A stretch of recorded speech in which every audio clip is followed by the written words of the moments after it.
Alright.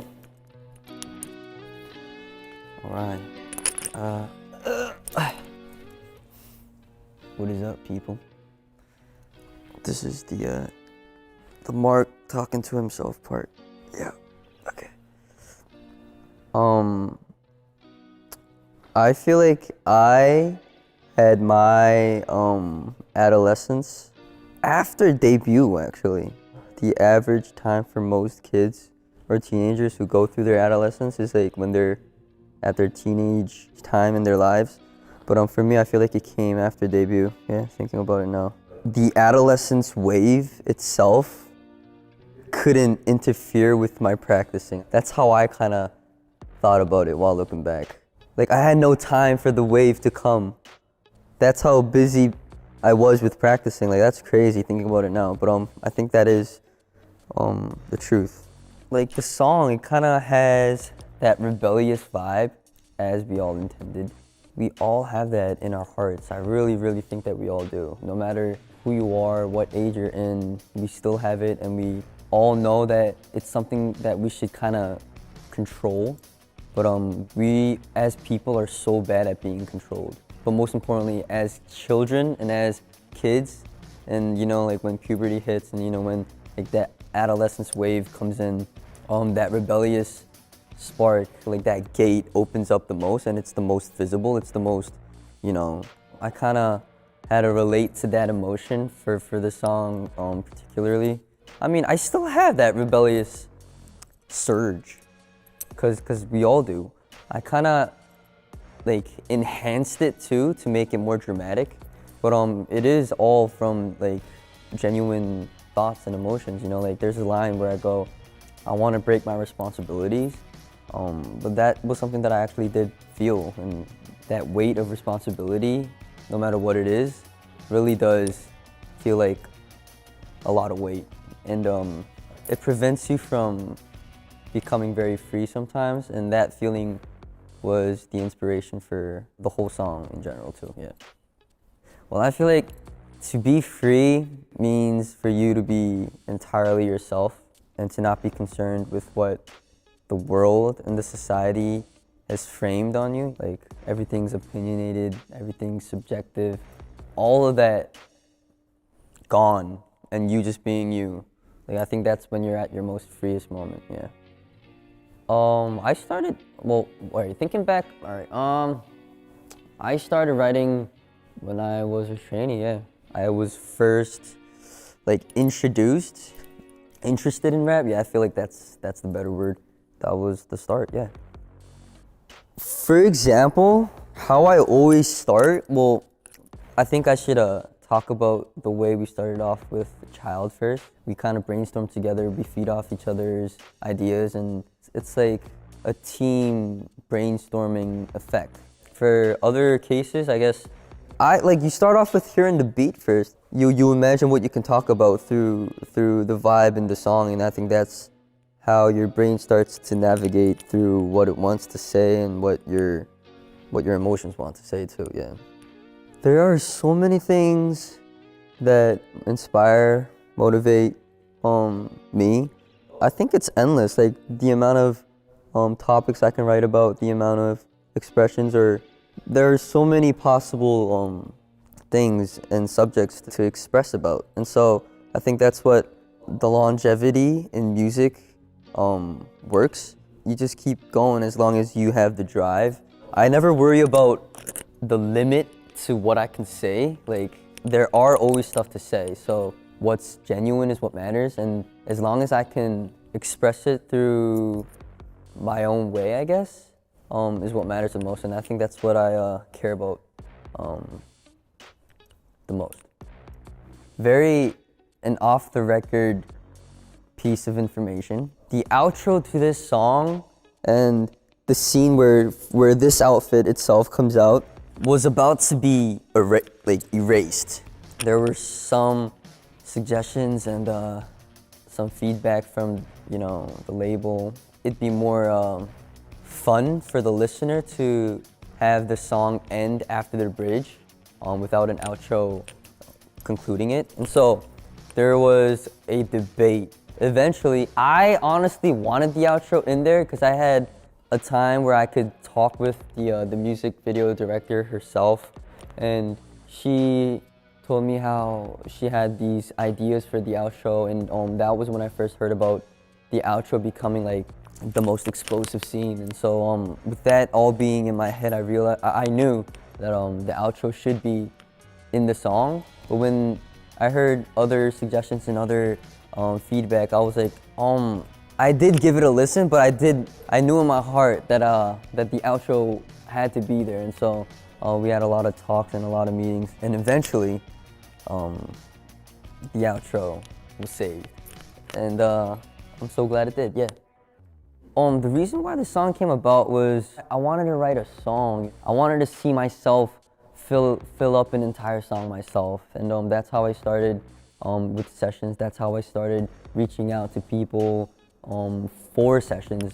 I feel like I should also talk about why I came out with this song at this particular time. It is quite random, but I just wanted to give something to my fans, something that I haven't really given them ever before.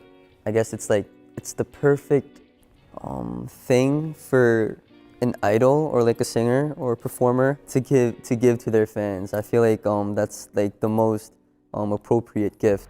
And so I really wanted to do that for them, and the reason why was because I knew how hard they worked for me, and I kind of felt that so much, like especially last year, 2021. I was busy, which made them that much more busier. And so I kind of had this plan near the end of 2021, and I wanted this song to come out at the end of that year, but I guess for certain reasons and circumstances, it kind of got delayed to now. But I'm just so glad it did come out. Everyone was very supportive about it, and most importantly, I just wanted my fans to like it, you know. And I had other songs as well, but I felt like this could be the appropriate one for this specific time, and so I just wanted to show my gratitude to you guys. Yeah. I have so many concerns when I work in my music space. Each and every song is a different journey for me, like, and it's that tough. Like, some songs come out so naturally and some don't, and I feel like it's just an endless effort and an endless push for me. But I know that I can't give up because it's something that I really want to do, and so it drives me crazy. It makes me so happy. It gets me mad. It gets me sad. It gets me stressed. It gets me overly joyed. But with all that like rolling around every time I do something, it just makes it that much more meaningful. And so I think about that the most. Like, you know, when I'm in my music space, I know that I want to get this at the highest quality level ever. And so that's what I always think about. Like, how can I do this in the best way, in the coolest way, or in the freshest way? And how can I do it in a way that only I can do it, I guess? I kind of tap into like my inner area where I know that I got to bring every piece of inspiration and every piece of what's in me out for it to work. Yeah. That was a line where, you know, like 문제야. I kind of like the word. I don't think English has a word for that perfectly, but it basically means like a troubled kid. Like, but I kind of thought that that word was totally perfect for this song, and it's like in the beginning of the song too, so it kind of opens the mood and it introduces the concept for the listener like right away. I guess I exaggerated about it. Like, I don't really think that I'm in an entire like a total like troubled, like a troublemaking kid or anything, but I sincerely do think that I have problems, you know. I talk and think to myself a lot about my problems, and I'm really good at looking at myself from a third person's perspective, and so I know what my problem is. Just, I guess it's the internal, like the mental stresses that I have in me that make me think that I guess I'm not living in the most comfortable way. And from that thought, from those emotions and from those moments, I kind of got the 문제야, like the troubled kid guideline, yeah. Because I can relate, yeah. I can fit myself in that in that category, yeah. What am I in the eyes of other people? That is a thought that I always kind of have. I guess all introverts do.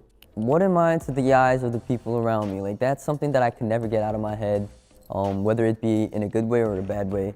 That's just out there, you know? That's like, that itself is such a massive, wide, infinite, endless question.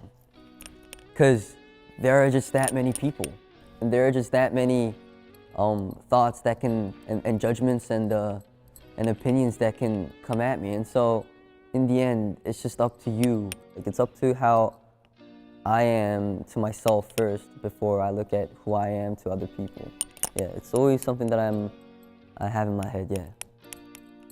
Currently, I feel like what I am to other people, dang, what am I to the people around me?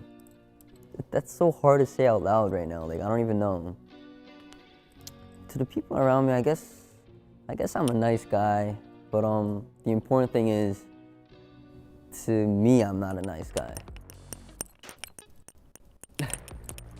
Yeah, I'm a child, you know? I guess I'm not a child, but I guess it's just a metaphor, because I'm still so young.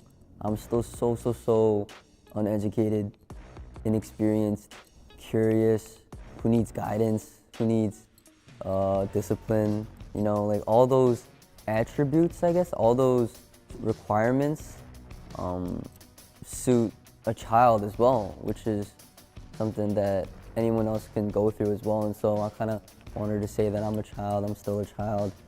Going after my goals and going after my dreams, that's just all I always think about, all I always picture in my head. There's nothing more bigger than that for me. Like, that's my main point of concentration. And it's the only reason why I have a drive, you know. I'm always driven to reach my next destination or my next aim, you know. And so it's what pushes me to go, like, every time I wake up in the morning, I guess, yeah.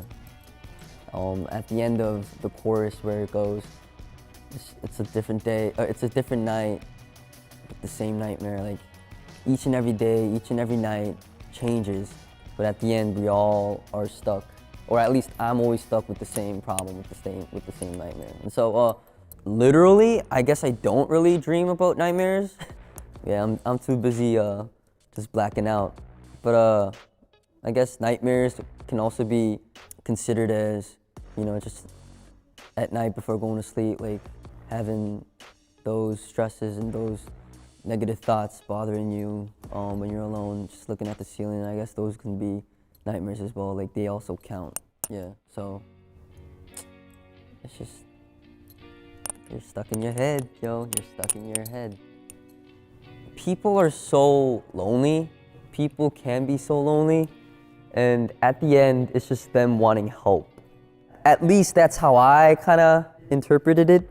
Just, that was a line where I just wanted to say, you know, can someone just notice me, notice my problems? You know, when we're all having those moments, we're in that stance where we ask for help. Can someone notice me? Because you need that attention, you know. I guess people live off of each other, yeah. Like I said, I'm a child. So, to me, to child Mark, I would like to tell you, you're normal, you know? Oh, I was about to go deep. I was about to go down deep. All right, I'm gonna bring it back up. Hold up. I'm gonna tell you that you're normal, you know? This is life, you know? This is what people go through. This is what everyone else before me went through. So think of yourself as just as one of them, and that you're doing fine. Sometimes you're doing better, sometimes you're doing worse. But at the end, it's you. So I just want you to have no regrets. I want you to feel yourself grow, and I just want you to also love yourself. Yeah, I always wanted to tell myself that. I always wanted to tell and make myself to love myself. Yeah, because it's never been easy for me to do that. So yeah, Go try. Yeah.